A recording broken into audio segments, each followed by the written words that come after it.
গর্জে উঠছে লক্ষ্য স্যার, গর্জে উঠছে লক্ষ্য স্যার,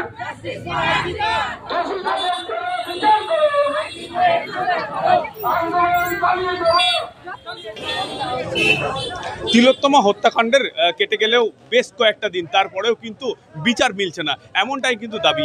রাজ্যের প্রত্যেকটি মানুষ কিন্তু সরব হয়েছেন ইতিমধ্যেই। রাজ্য তথা মুর্শিদাবাদ জেলার বিভিন্ন প্রান্তের মানুষ কিন্তু একত্রিত হয়ে পথে নেমেছে।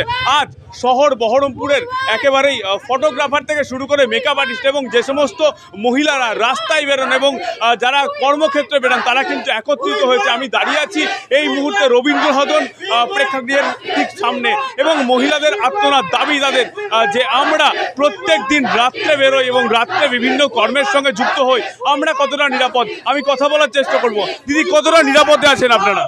একদম নিরাপদ নাই, নিরাপদ ছিলাম, এই ঘটনার পর থেকে আর নিরাপদ নাই।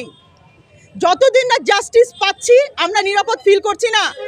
সবাই ভালোভাবে ঘুরবে আর মেয়েরা ওই ঘুমটা তলে থাকবে, ওসব হবে না।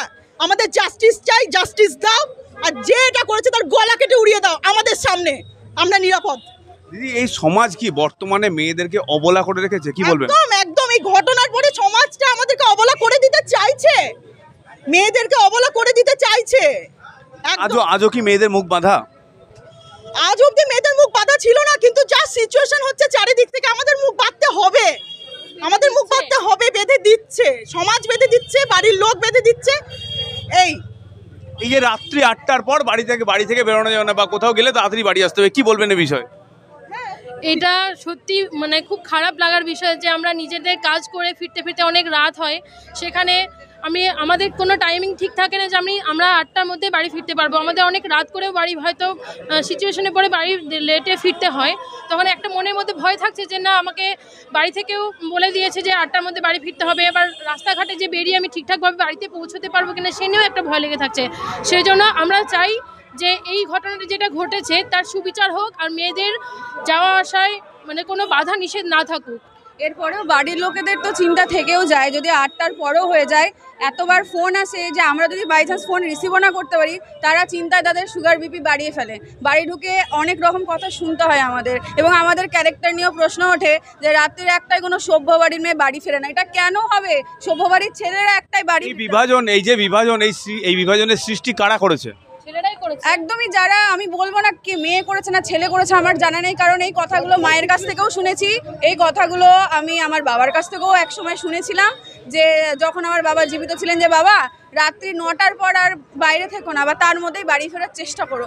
তো সেটা তখন বুঝতে পারিনি, ছোট ছিলাম, বাট এখন মনে হচ্ছে তখন প্রতিবাদটা করতে হতো যে বাবা ছেলেরা যদি 1টার সময় বাড়ি ফেলে তার চরিত্র যদি দাগ না হয়, মেয়েরাও যদি 1টার সময় বাড়ি ফেলে নিজের কাজ করে সসম্মানে নিজের পরিশ্রমের টাকা রোজগার করে নিজের পায়ে দাঁড়িয়ে নিজের খরচা চালায়, তাহলে তার চরিত্রে দাগ পড়বে না। ছেলেরা যা করতে পারে মেয়েরা তার বেশি করতে পারে।